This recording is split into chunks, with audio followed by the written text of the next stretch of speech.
ನಾನು ಅವ್ರ ಬಗ್ಗೆ ಇಲ್ಲಿ ಮಾತಾಡೋಕ್ಕೆ ಅವಕಾಶ ಸಿಕ್ಕಲಿಲ್ಲ. ಇದ್ರ ಜೊತೆನೇ ಒಂದು 5 ನಿಮಿಷ ಅವ್ರು ಬರ್ತದೆ, 5 ನಿಮಿಷ ಅವ್ರ ಜೊತೆ ವಿಚಾರನ ಮಾತಾಡಬೇಕು ಅಂತ ಬಯಸ್ತಾ ಇದ್ದೀನಿ. ತಮ್ಮ ಅನುಮತಿ ಕೇಳಿ. ನಾರಾಯಣರವರು ಅವ್ರ ಮದುವೆ ಆಗಿರಲಿಲ್ಲ, ಬ್ಯಾಚುಲರ್ ಆಗೇ ಉಳ್ಕೊಂಡಿದ್ರು. ಆಯ್ತು, ನನಗೆ ಗೊತ್ತಿಲ್ಲ, ಅದು ನನಗೆ ಗೊತ್ತಿದ್ದು ಹೇಳ್ತಾ ಇದ್ದೀನಿ. ನೀವು ಒಂದೂವರೆಯವರು ಏನಿವೆ ನಮ್ ದಾಖಲೆ ಇಲ್ಲ.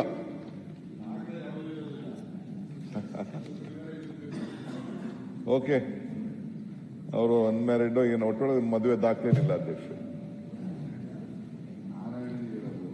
ಪಕ್ಷದ ಅಧ್ಯಕ್ಷರಾಗೂ ಕೆಲಸ ಮಾಡಿದ್ದಾರೆ. ಒಂದು ನಿಮಿಷ ಪ್ಲೀಸ್. ಪಕ್ಷದ ಅಧ್ಯಕ್ಷರಾಗಿ ನಮ್ಮ ಜಿಲ್ಲಾ ಕಾಂಗ್ರೆಸ್ ಅಧ್ಯಕ್ಷರಾಗಿ ಕೂಡ ಕೆಲಸ ಮಾಡಿದ್ದಾರೆ. ನಾನು, ಜಯಚಂದ್ರ ಅವರು, ಮುದ್ದನ್ಮೇಗೌಡರು ನಾವೆಲ್ಲ ಜೊತೆಗೆ ಬಹಳ ಆತ್ಮೀಯವಾಗಿ ಕಾಲ ಕಳೆದವರು.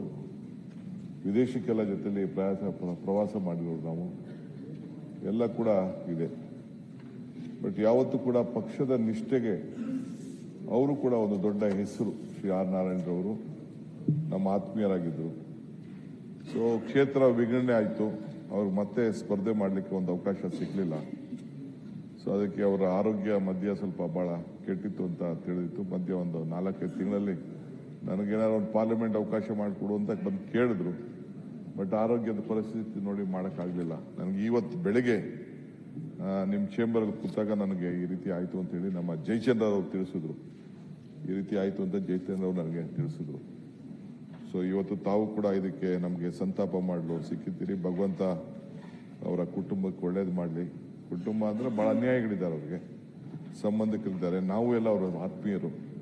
ಒಳ್ಳೇದಾಗಲಿ ಅಂತ ಪ್ರಾರ್ಥನೆ ಮಾಡ್ತೇನೆ. ಮತ್ತು ಜಯಣ್ಣ ಅವರು ಕೂಡ ಬಹಳ ಸಜ್ಜನಿಕೆಗೆ ಆತ ಕೂಡ ಬಹಳ ವಿಧಾನಸಭೆಯಲ್ಲಿ ಕೂಡ ಅವರು 2 ಬಾರಿ ಇದ್ರು. ಅವರು ಕೂಡ 2 ಬಾರಿ ಇದ್ರು.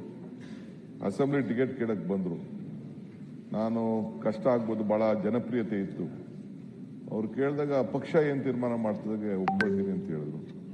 ಸೊ ಸಿದ್ದರಾಮಯ್ಯ ಸಾಹೇಬರು ಇಲ್ಲ ಕೃಷ್ಣಮೂರ್ತಿ ಕೂಡ ಅಂತ ತೀರ್ಮಾನ ಮಾಡಿದ್ರು.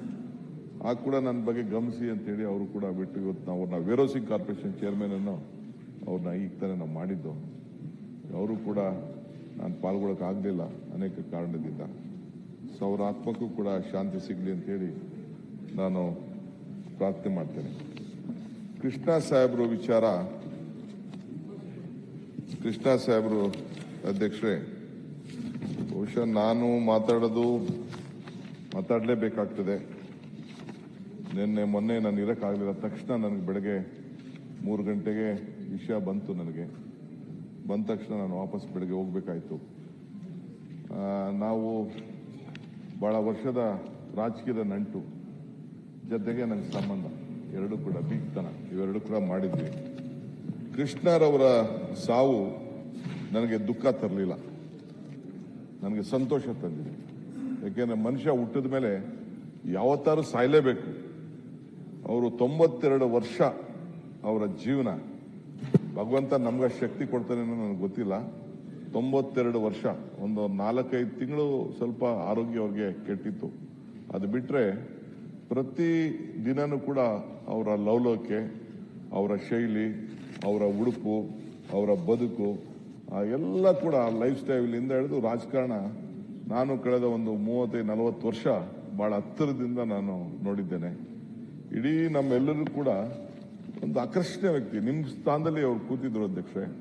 ನಾನು ಮೊದಲು ವಿಧಾನಸಭೆಗೆ ಪ್ರವೇಶ ಮಾಡಿದಾಗ ನಾನು ಅಶೋಕ್ರವರೇ, ನಾನು ಕೃಷ್ಣರವ್ರಿಗೆ, ನನಗೆ ರಾಜಕಾರಣದಲ್ಲಿ ನಾನು ಕೃಷ್ಣರವರಿಂದ ರಾಜಕಾರಣ ಬೆಳಿಲಿಲ್ಲ, ಬಂಗಾರಪ್ಪನವರಿಂದ ನಾನು ವಿದ್ಯಾರ್ಥಿ ರಾಜಕಾರಣ ಮಾಡಿದ್ದು.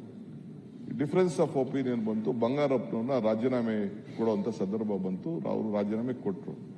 ನಾನು ನಮ್ಮ ಕೊಡಗಿನ ಬೆಳಿಯಪ್ಪನವರು ಇಬ್ರು ಹೋಗಿ ಬಂಗಾರಪ್ಪನವ್ರನ್ನ ಕೇಳ್ದೋ ಏನ್ ಮಾಡಬೇಕು, ಮುಂದಕ್ಕೆ ಏನ್ ಮಾಡಬೇಕು ಅಂತ. ಅವರು ಇನ್ನ ರೆಸಿಗ್ನೇಷನ್ ಕೊಟ್ಟಿರಲಿಲ್ಲ. ಸ್ವಲ್ಪ ನಮ್ಮಲ್ಲಿ ಇಂಟರ್ನಲ್ ಪ್ರಾಬ್ಲಮ್ಸ್ ಜಾಸ್ತಿ ಆಯಿತು. ಕೊನೆಗೆ ಇಬ್ಬರಿಗೂ, ಬೆಳ್ಳಿಯಪ್ಪ ಇಬ್ಬರಿಗೂ ಬಂಗಾರಪ್ಪನ ಹೇಳಿದ್ರು, ನೀವಿಬ್ರು ಹೋಗಿ SM ಕೃಷ್ಣ ಜೊತೆ ಹೋಗಿ ಅಂತ ಹೇಳಿದ್ರು. ಆಗ ನಾನು SM ಕೃಷ್ಣ ಜೊತೆ ಹೋದ್ರು. ರಾಜಕಾರಣದಲ್ಲಿ ಅವರಿದ್ರು, ನಾನು MLA ಆಗಿದ್ದೆ, ನಮಗೂ ಅವ್ರಿಗೂ ಬೇಕಾದಷ್ಟು ಸಂಬಂಧಗಳು ಮತ್ತೊಂದಿತ್ತು. ಬಟ್ ಪೊಲಿಟಿಕಲಿ ನಾನು ಐಡೆಂಟಿಫೈ ಮಾಡ್ಕೊಂಡಿದ್ದು ಅವರು ಅವ್ರು ನೆಕ್ಸ್ಟ್ ಒಂದು ಪಾರ್ಟಿ ಮಾಡಿದ್ರು ಬಂಗಾರಪ್ಪನವರು. ಅವತ್ತು ನಮ್ಮನ್ನ ಬನ್ನಿ ಅಂತ ಕರೀಲಿಲ್ಲ, ಕೃಷ್ಣ ಅವ್ರ ಹತ್ರಕ್ಕೆ ಕಳಿಸ್ಕೊಟ್ರು.